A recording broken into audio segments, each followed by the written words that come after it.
la mort d'une géante. Les entrailles de l'étoile, plus de 100 fois la masse du Soleil, s'éparpillent dans l'espace. Mais toute catastrophe est suivie d'une renaissance. De ces débris naissent de nouvelles étoiles. Elles s'enflamment dans des régions comme celle-ci, des nuages de gaz et de poussière, une nébuleuse enrichie par la supernova. Le souffle de l'explosion charrie des métaux comme le fer ou l'or. Les éléments lourds ne se forment que dans les étoiles les plus massives. C'est ainsi qu'une supernova sème sa progéniture.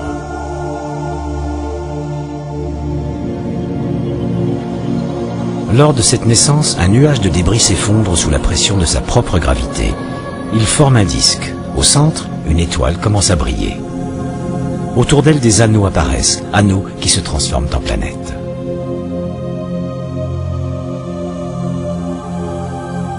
C'est ainsi que notre système solaire s'est formé. La Terre gravite confortablement dans la zone bleue, dite habitable, là où la vie est possible. Une pluie de comètes nous apporte l'eau.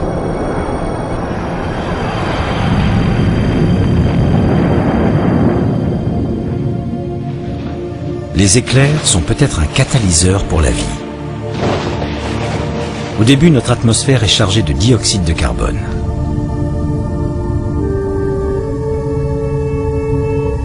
Mais la Terre a bénéficié de l'explosion de cette supernova.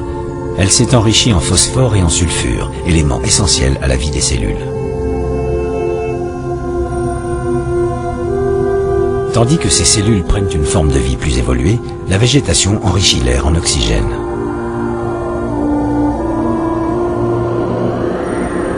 La Terre devient un berceau idéal de vie, ni trop chaud, ni trop froid. Nous sommes exactement à la bonne distance du Soleil.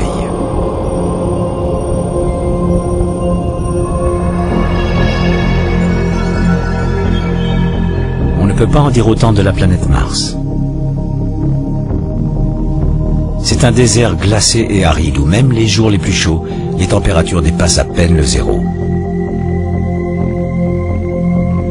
En fait, Mars se trouve juste en dehors de la zone habitable. Pourtant, il y a moins d'un siècle, des astronomes ont cru aux Martiens, une civilisation qui aurait creusé un réseau de canaux pour transporter l'eau des pôles. Hélas, ces canaux imaginaires n'ont jamais irrigué de planètes verdoyantes. Mais Mars a peut-être eu des océans, voire même une vie microbienne.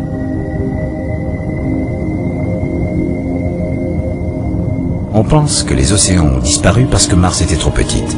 Sa faible gravité a laissé l'atmosphère se dissoudre dans l'espace.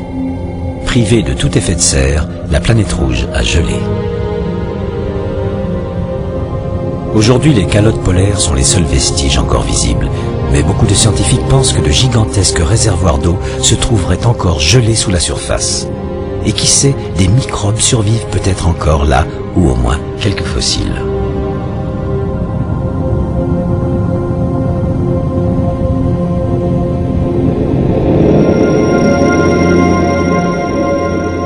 Mais si nous trouvons une nouvelle forme de vie dans le système solaire, ce sera probablement ici. Voici l'extraordinaire surface d'Europa, un satellite de Jupiter.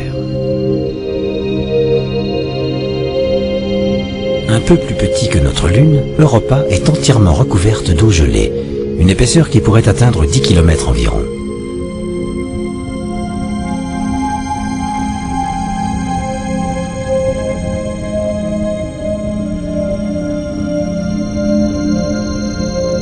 Cette banquise sur Terre ressemble étrangement à celle d'Europa, et en dessous se trouve un océan.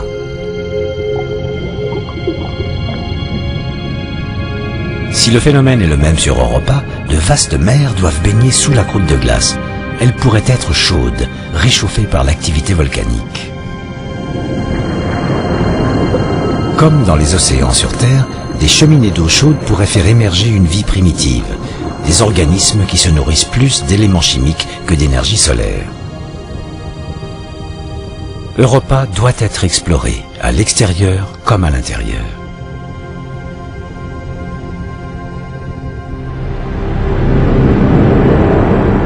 Nous sommes maintenant si loin de la chaleur du Soleil que plus aucune forme de vie ne peut exister. Nous voilà près de Saturne, où la température au sommet de ses nuages est de moins 180 degrés Celsius.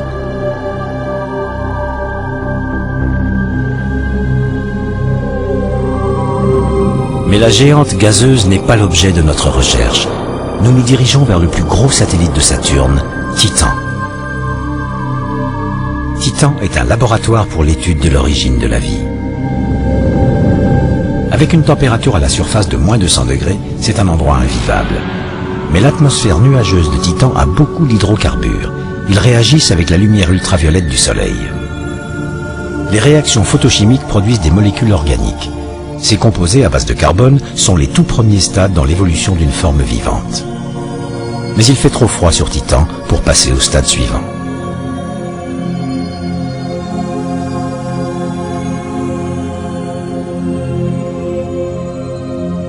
Titan ressemble à une Terre qu'on aurait mise au congélateur. Son atmosphère, comme la nôtre, est riche en azote. Elle contient des molécules d'eau, ici en bleu, héritées des comètes. Tous les ingrédients de la Terre primitive sont là. Pour faire naître la vie, tout ce dont ils ont besoin, c'est de la chaleur.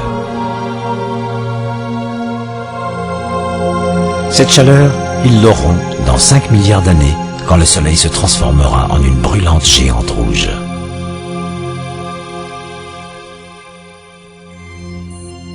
Depuis 1983, ce détecteur reste à l'écoute d'éventuels messages extraterrestres venant d'au-delà du système solaire. Avec les sondes spatiales Pioneer et Voyager, des messages ont été envoyés, mais aucune réponse n'est encore revenue des étoiles. Toutefois, la preuve est faite qu'il existe d'autres étoiles qui ont leur propre planète. Parmi celles-ci, il doit certainement y avoir un monde qui ressemble à la Terre.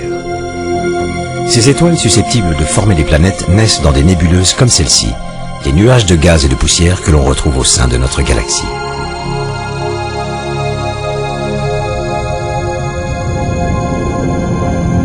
Les astronomes sont enthousiasmés à l'idée que ces nuages contiennent les premières briques de la vie. Ils sont composés d'eau et de molécules organiques.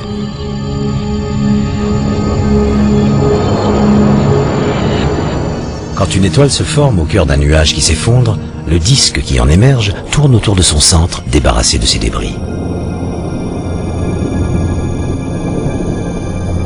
Ces débris forment des planètes.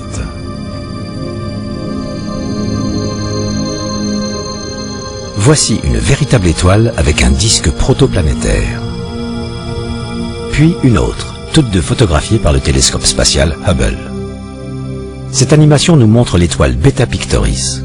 Dans la partie centrale et nettoyée du disque, une planète tourne en orbite. Nous ne sommes peut-être pas capables de voir une planète, mais nous savons qu'elle est là, car elle exerce une attraction gravitationnelle sur l'étoile, ce qui la fait légèrement osciller. Les astronomes détectent cette oscillation au moyen de l'effet Doppler. L'étoile est bleue quand elle avance vers nous et rouge quand elle s'éloigne. Cette image du télescope Hubble est une énigme. Elle montre un couple d'étoiles qui semble avoir éjecté une planète. Cette longue trace nous conduit vers elle. Serait-ce la première image prise en direct d'une planète en dehors de notre système solaire ? Celle-ci n'est pas une planète, c'est une naine brune. Elle fait plus de 50 fois la masse de Jupiter, mais elle est encore trop petite pour être une étoile. Jusqu'ici, de toutes les étoiles autour desquelles une planète a été découverte, aucune ne pourrait abriter la vie. Cette planète-ci gravite trop près de son étoile.